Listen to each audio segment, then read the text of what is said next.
Live. All right, cool. So, Your what? camera's frozen on my end, Uh, but we'll just go because I can hear you. And if you can see me moving around and my camera's not frozen, let's just move. okay, this is it. Okay.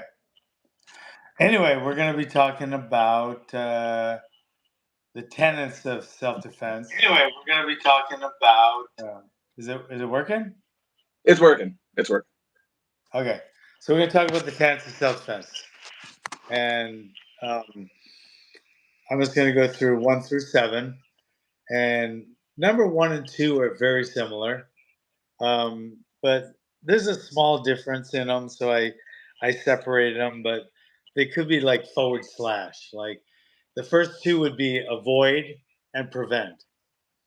Um, avoid and prevent are great. It's bugging me that I'm not moving. Yeah, your camera's frozen on from when I'm looking on the live, you are frozen. Did Yeah. you hmm, I hate to say this, we might have to stop and start again. What? Let me try. Hold on. If your camera's frozen, unless you leave the host and try to Oh, come it's on back. now. Oh, there we go. Yeah. Okay. All right. Hey. All right. What a relief. Sorry, everyone. Wait, this is our. Here's what We're we're going working to the talk kinks about. out of this thing. But now we can finally get here. Okay. We're talking about self-defense and the tenets of self-defense, and there's 7 of them that I think. Um, but my main two, I have main 2 main ones that I focus my curriculum on, in Hawaiian Kempo. But there are 7, and a lot of people focus on other ones. But the 7 I think are in self defense would be number 1, avoid. That's kind of a no brainer, but it's just kind of a broad thing. Avoid. I mean, basically, don't go out. Don't do anything. I mean, so you can interpret that all kind of different ways while you're avoiding the attack. Um, and then prevent is kind of like avoid, but I think there's a little more. It's already in motion. Like I would think of avoid. Like I'm going to avoid going out. I'm going to avoid going out anywhere. So you stay home. That's great. But you can't do that. That's not sustainable. So preventing would be more like you go out, but you're going to walk on the other side of the street if you see a bad guy, or you're going to, stay in a lighted area all the time. You're going to do things to try to prevent any kind of attack, and that's great. You can't always do it, but it's a good class to take. Preventing, avoiding, so and that's great. Um, the number 3 is kind of a catchy one now. Um, you want escape. I hear a lot of people say, well, if you just get attacked, oh man, they come up with all this crazy self-defense techniques. Just run. Oh my God, just run. Just escape. Get out of there. Now, I'll say that's great if you can run faster than your attacker, but if you can't, you're going to end up with a freaking knife in your back. Um, but then again, if you're in a car and some guy's harassing you, you just step on the gas. Sometimes you can escape. So escaping can be a viable option, but a lot of times it's not. So you gotta think about that one. I'll strongly uh, say not run. I just don't think that's a good option. So then there's escape. So there's 3. Number 4, this one people love to talk about. This one, de-escalation, and it drives me nuts. It's like. I don't know. It's like to me, it'll work if you're at a party and you got a drunk coworker, and he's acting stupid. You can calm him down. Come on, guy, just relax, just settle down. Or you got some drunk in a bar that's acting stupid. You want, hey, let's calm down. Hey, no need to get upset. Or something like that. Or it's a just some kind of person that's not really committed to attacking, and you think you can talk them down. It's true. You can do that sometimes, but I, I don't know. I just to me the bread and butter of martial arts would be the next two, which would be first strike and fight. Those are the next two. First strike is number one. Fight is number two there. So that would be number 5 and 6 would be first strike would be number five. Strike or first strike would be number five. Fight would be number six. I'll tell you the difference. Um, First strike is before the fight starts. So before the first strike has been thrown or first physical contact has been made, or the before the fight is actually before the fight is started, now you have a window where you can try to help yourself mitigate this attack or get the upper hand first by throwing the first strike. And when I say throw the first strike, that can be a takedown. That could be a punch, that could be a kick, that could be a lot of things. But do it first. Do it first. Whether you get the takedown first or the left hook first, you have the upper hand when you have the first strike. So that's to me that's a very important one. And the first strike, a lot of people say, if you throw the first strike, you're starting the fight, you're the bad guy. And that's not true.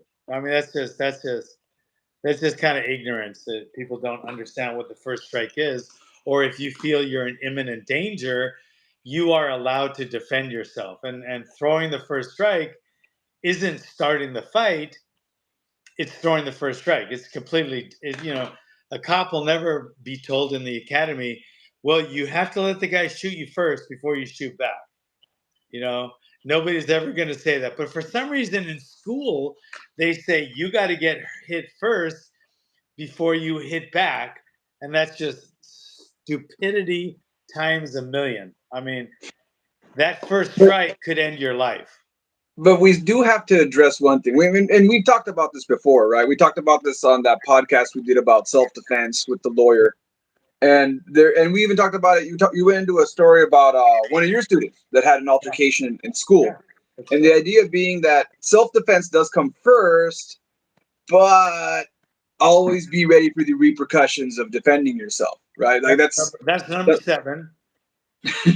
Okay. So We'll go from 6 to 7. that's at the end. So we've gone through 1, 2, 3, 4, and then 5, and we're going to go over 6, 7. I'll discuss, but yeah, there are repercussions, and you have to defend for the defense, right?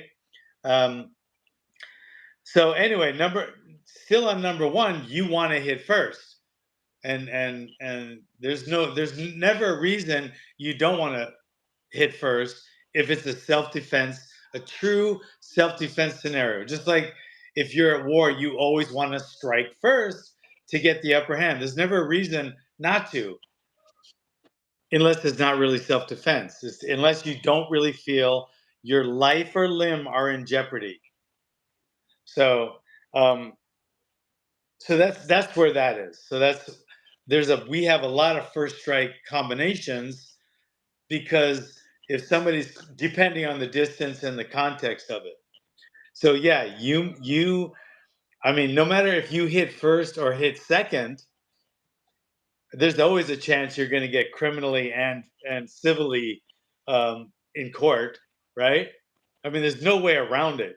No matter what, you could dot all the I's, cross all the T's, and depending on who the DA is, if you can get a good lawyer, what the witnesses want to say, what your attacker wants to do after, your chances are you're going to end up in court, maybe criminally and probably civilly. So there's no we let's just say that no matter what you do, you want to try to mitigate things for that, but you don't want to spend too much time trying to mitigate your legal obligation after the fact because then you're going to die. It'll be a non-entity. It won't be a factor if you're dead, right? So that word tried by 12 by then carried by 6.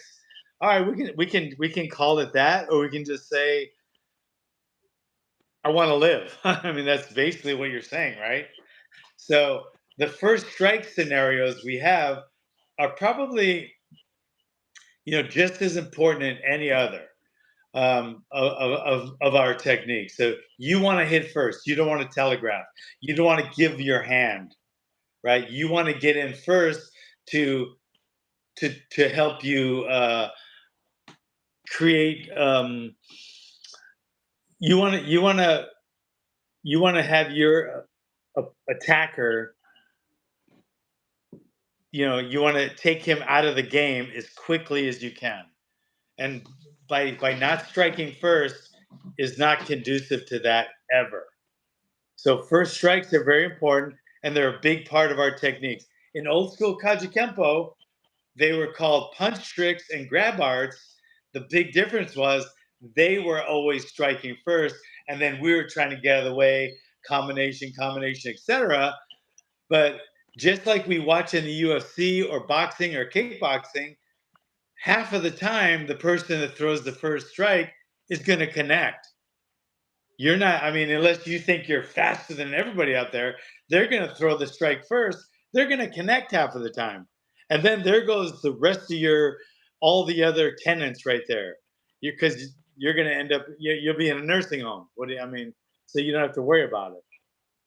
It's So, interesting those punch tricks. yeah. In my school, there was two scenarios. There was a scenario where you were caught off guard, and then there was the scenario where you already knew. So instead of just standing there with your hands down, waiting for the person to come in and start striking, you already got your hands up. You're already moving before the actual before. And again, it's the idea of striking first, because this came out in sparring. Like when you start sparring, you don't start sparring with your hands down, right? You know, the ref doesn't come and say, "Okay, all right, guys, fight," and they both come out with their hands down and wait to see who's going to attack first. But, yeah, that's true. But there's two things. There's number one, you don't walk around talking to people with your hands up. That's true. Hey, well, hey, whoa, hey, And Well, number one, you don't do that. That's just it's just not realistic. You're not going to walk around like this talking to someone. And number two is if you do that, as soon as you do this, you give your hand already. So you're have you, telling the guy, I'm getting ready to fight you. So keep your hands up. When you're here during the first strike, is always started from a neutral position. You might have your hands up here, hey, I don't want to fight, and stuff like that. But as soon as you put your hands up for oh yeah. the fight has already started then. Once the fight starts, it's a whole different ball game. So that brings So us to here's my question then. So at what point then? So because we're already in first strike, yeah. where would the whole having your hands up? You're getting ready, right? You're kind of lulling. You're Right. hypnotizing your opponent. I don't want any problems. Can we all calm down? Whatever it is that you're saying during de-escalation, but you're already doing one of these because you're already putting your hands up, getting ready. Where does that fall under this little the numbers? Where is this under de-escalation? Is this under first Number strike? five. No, that's Number first five. strike. That's the That's first first strike. strike. So already this It's kind of its own posturing. tenet. It's its own tenet. It's a self-defense tenet. Strike first. So the first strike. You just put it the other way.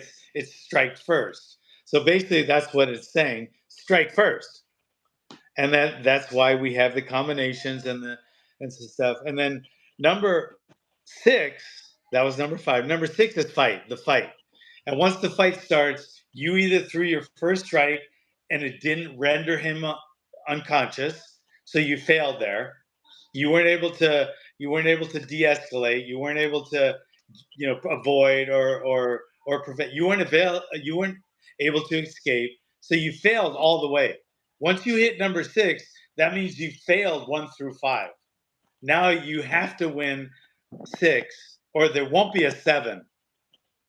Right? There won't be a 7 for you. Number 7 is defending yourself for defending yourself.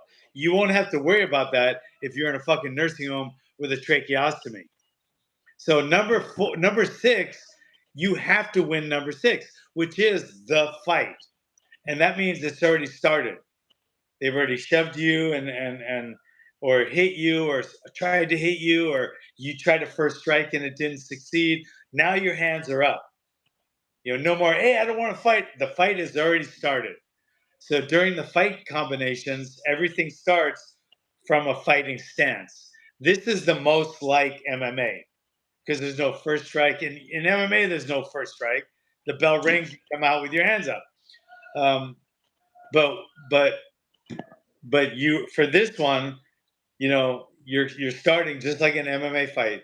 Boom, your hands are closed, and you're trying to number one, keep your consciousness. Number two, separate them from theirs, and that's the entire goal of this fight, and that is separating them from their consciousness. And the only way you're going to do that is to keep yours. So that's number six, and that's defending yourself. The fighting started, so you're throwing down. This is all your combinations, your punches, kicks, takedown defense, your conditioning. All of that is huge right here.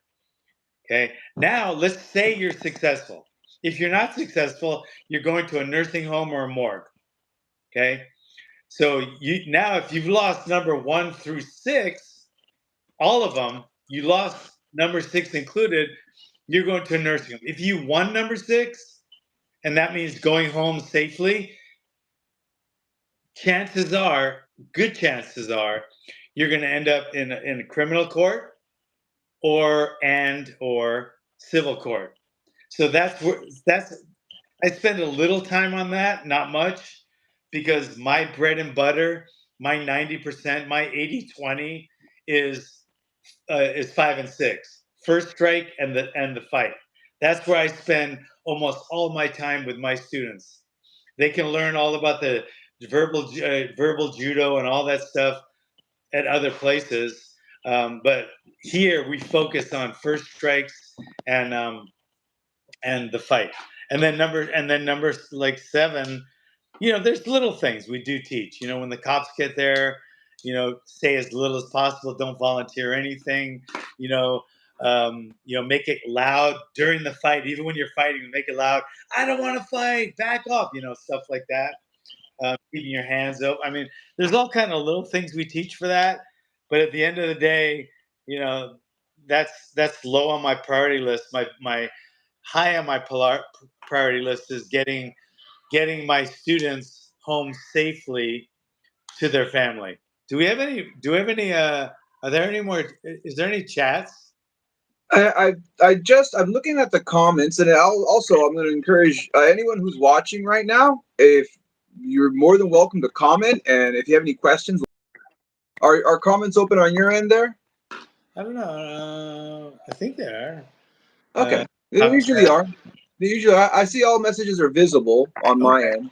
All right. But so far, no one's had any comments. If anybody has any questions, please feel free to ask, and I'll put them in while we're chatting. No problem. Yeah. So number 7 is probably the toughest. I mean, it's not like at that point. Well, yeah, you can cover a little bit about the police, but it's kind of hard to. Oh, here we go. Hey, coach, I am a former boxer who trains for fitness. Now I'm building a home gym. Are there any benefits to a banana bag over a traditional heavy bag? Well, so Yeah. There are because a boxing bag I consider the 6 foot one, or I think it's like 4 foot, and that's for boxing, and that's great for boxing. But all our bags are banana bags. We have like 18 in the front and I think 10 in the back. Can you guys see that? Can you see that good? I can see it. You see me So there in the that's what we bottom? have. Yeah, ours are banana bags. So yeah, the huge benefit of banana bags are just the fact that you're able to attack the legs. We attack the legs a lot. We practice leg kicks, and then we even side kicks to the knee, etc. And it's better for takedowns as well. Practicing takedowns when we're on the bag. Shin And strikes then we too. got another one. Shouldn't first strikes be? Oh, I lost it right there. Shouldn't first strikes be? Oh, here it is. Yeah, shouldn't first strikes be fight enders, really? Yeah, Ideally? yeah, yeah, definitely. But then, you know, I mean, you say that they should be, and they should be, but they're not always gonna be. Of course, you want them to be, but nobody. I mean, if that was true, everybody would win. Win fights in the first strike. Well, we'd never have a war because there would only be one strike. Your first strikes. I mean, you want them to win. Hopefully, they'll do some damage or something, but you want them to end the fight, but they're not always going to. And when they don't, you have to go rely on fighting the fight. And if your first strike is successful, God bless you, and that's all you had to do. But we train a lot with the first strike. But at the end of the day, I mean, depending on who you fight, what if you fight a guy that's also been training, a bad guy who's been training? So yeah, first strike should always end the fight. They should always end the fight, but they're not gonna. All right. If there's any other questions, again, please feel free to throw them in. I have a few questions here too. I was looking here. De-escalation. I'm going to go back to de-escalation for a bit because I had a Right. question about it. Um, for me, if I'm somewhere and I'm there to have a good time, like I'm there to enjoy myself, wherever this is, it could be the beach. This happened to me a few weeks ago. I went surfing. Um, there was a close call in the water where a bunch of beginners lined up on the wave. I bailed off the wave and the surfers got upset. One person almost got hit, even though it was their fault. So we all got out of the water. It's in Japan, and there was words said. I settled down the situation. There was no altercation because it is Japan. Well, one guy kind of got in my face, and I just kind of ignored it, and it all simmered down to nothing. Now, nothing happened, but for me, I was done. Like I was a good time, and now it's a bad time. So I have no reason. The vibe is dead. In other words, like Yeah. the vibe is gone. Like I don't. I could have stayed there and continued surfing, but for me the vibe was dead. I'm no longer having a good time, so I just left. Um, where like what is that? Like where would you put that as far as de-escalation and how would that work? I mean, To me, that would be after like that would be like sparring at your gym, really controlled with gloves on, and then saying it's like a life or death fight. yeah You know what I mean? Because I mean that's nothing. I mean, it's not like, to me, de-escalation is de-escalating a threatening situation where if you don't de-escalate it, you are going to get hurt, or else, I mean, or else it's just two guys talking, say, "Hey, calm down." Or so de-escalation can be from making your baby quiet, right, or telling someone drunk, settle down, or it could be some guy at a bar or some guy at a concert or somewhere with a group of people that you want to that wants to do you great bodily injury, and you're trying to de-escalate them. To me, that's what really matters. But then on the other side of that, a lot of times de-escalation can be body language. It could be, you look like you can take care of yourself, you have the confidence. That's de-escalating a lot. Eye contact, the way you make eye contact is very, like, if you look at a guy and he's a tough guy, you can tell. And this has happened to me, I'm going to say 10,000 times in the last 10 years, um, because I have a look, and I'm the karate guy, but whatever. So it's you're looking at a guy who looks like he's kind of a tough guy. Maybe he wants something, or maybe he's kind of, might be prone to violence. So you're looking right at him. De-escalation doesn't mean looking away. That means cowering. Okay, that's not going to tone someone that down, especially if he wants to do something. If he sees you just look away like a coward little sheep, he's gonna escalate more, right? Now, if you stared at him, gave him a look like you want to fight too, that might escalate him too, because now he's riled up, right? So if you go all the way passive, that's escalating. If you go all the way aggressive, that's also escalating. But if you look right in his eye, show confidence in the way you're standing, and then you nod to him, or even say something like, "How you doing, brother?" or something, where you break that. You stare right at him, show him that you're no punk, but then nod to him and say, "Hey, what's up? We recognize each other." Then all of a sudden, now he smiles like, "Hey, how you doing, brother? Yeah, hey, all right," and they walk away. So to me, that's the difference between that's de-escalating versus being passive or aggressive. It's kind of like you're choosing like a middle ground, right? Not going too high, not too going too Yeah, low. yeah, And I guess maybe this is more of a. So I'm gonna go for me in Japan. When things happen, I'm usually looked at as the bigger, scarier guy. So like for me, I'm always trying to scale down. Wherever I'm at, I have to scale down. Right? When there's a confrontation out here, it's not gonna. Well, I doubt it'll be life or death. That's the other thing. I doubt it'll be life or death. yeah, But there are situations where maybe you are the bigger guy. You actually are the bigger guy, or maybe the person is coming at you aggressively because they think you are an aggressive person. Does this make sense? yeah, yeah. So that's. I mean, that's that. I mean, you're because you're not having context to it, so you're just if then. Are they really attacking you? I mean, are they Right, physically attacking you? And right.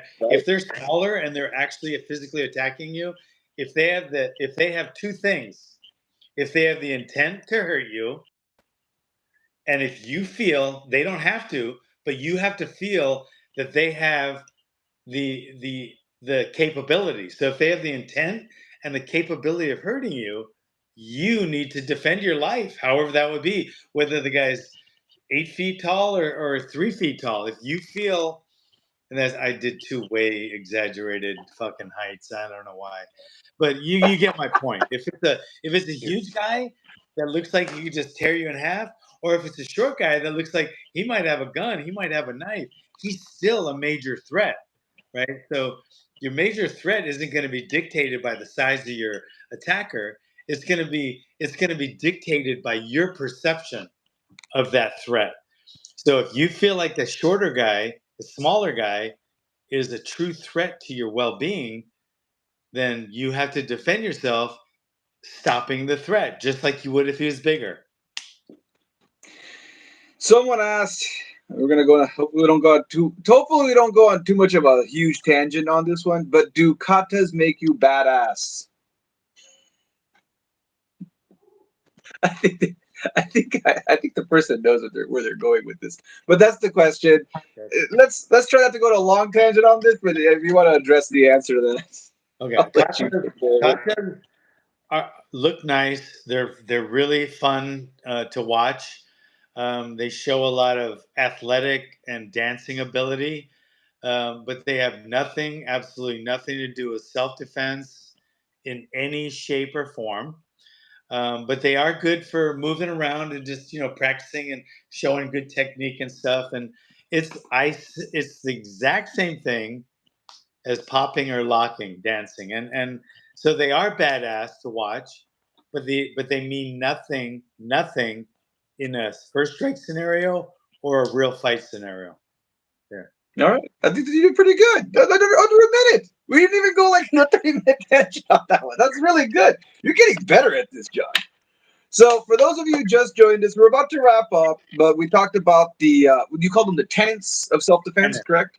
The Seven tenets of tennis. self defense, which were prevent, avoid, escape, No, de no. escalation, first strike, Avoid, fight. avoid, Oh, wait. prevent, Avoid, prevent. Sorry. then Avoid, prevent, escape, escape, de-escalate. de escalate. Now here we come into our two bread and butter is first strike and fight. And then number seven is defending yourself after defending yourself. In other words, defending yourself in court after you had to defend yourself on the street. Was there a question? Yeah, we got a few of them. They know they know we're wrapping up, so they have stuff to say. One more from William John. For law enforcement or self defense, would you prioritize striking or grappling? That's to be honest, it's like it's 100% what the situation calls for and what's in your skill sets mostly in a life or death situation. Um, so it's And when you say grappling, that means street grappling, which includes eye gouging and biting. You have to take that into consideration. And you have to also take into consideration that the fight's going to be on a hard surface like concrete or asphalt. So the takedown itself can be the fight stopper, without a doubt. The fight stopper, without a doubt, can be a really good takedown, such as a slam or a running double or something like that. Something where the head bounces off the concrete. In fact, over 90% of all head injuries during a fight, including deaths, are caused by the head hitting the concrete, not the punching hitting the face. Um, but but then once the fight starts, you start swinging at somebody. Maybe they're a little too strong in their punches. Maybe you want to take it to the ground if you're efficient there. But you have to realize once you're on the ground and you're close to somebody, if they're able to gouge your eyes or bite you really hard, the fight's going to end really quick and not for you. So if you're really good at grappling and you can control all of that, which I know a lot of guys that can, then grappling could be your best bet. Some guys like striking better, some guys like grappling better. That is a matter of choice and what your skill set level is on both. All right, and then a few more comments. Lima, sorry, Lima. I'm just gonna leave it right there. I'm gonna say that wrong. My father taught us if the attacker is smaller, the same size or bigger than you, you hit him as hard as you can. I think it's more of a comment than a question. Okay. And then also Edison Frisbee. These names might just be handles, but either way, I saw your video on toughening your hand bones, but what about skin, like bloody knuckles? It's to me that's a non-entity. I don't care about if I have bloody knuckles during a fight. I care about if I have strong bones, so I can help stop the threat, and my hand can be more like a rock. I don't mind if they bleed while I'm putting the other person to sleep. That's all I care about. So I don't really care about the skin toughening up, but I'll tell you, you don't have to soak your hand in anything or anything like that. While you're toughening up the bones in your hand, you will also be toughening up your skin. So it's a win-win. You can do both at the same time. All right. Well, John, I think we're good. We hit our 30 minutes. We pulled off the tech. For those of you watching, thank you very much for joining us. We still don't have a name for this. I think you just put the PIT Online Dojo is going live. Yeah, we'll figure that out later. We'll talk about putting a title for these things later. I'm just glad we pulled it off. Oh boy. Have you met Pat Sizer? Pretty sure he helped train Chuck back in the day. Does that sound familiar? Never heard of him. Oh, I haven't heard of him. All right. I might have said it wrong. Either. All right. We are wrapping up. Thank you very much for joining us. We're going to try to do this every Wednesday, 5 o'clock Pacific Standard Time here on YouTube. Guys, listen up. Follow on Instagram, PIT_master. PIT_master. And then can you comment right now, Angelo? I can comment. I can comment. Why don't you put both of our Instagram handles on there? Okay, so the PIT. Mine is just PIT_master. Okay. All right, so the PIT _. Yeah. _master. Okay. Here's what I'm going to do, which will probably be better, is just to go to your.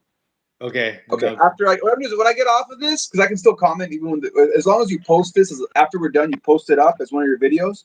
Okay. I can actually put the actual link, so they can just link right in. They don't have to look for it. So. All right, guys. So we're gonna do this every Wednesday. If you have any questions, if you want any more martial arts questions or comments or criticisms, or most important, compliments, we like them the best. Feel free to leave them, and we will respond. All right. Thanks for coming, guys. Catch y'all next time.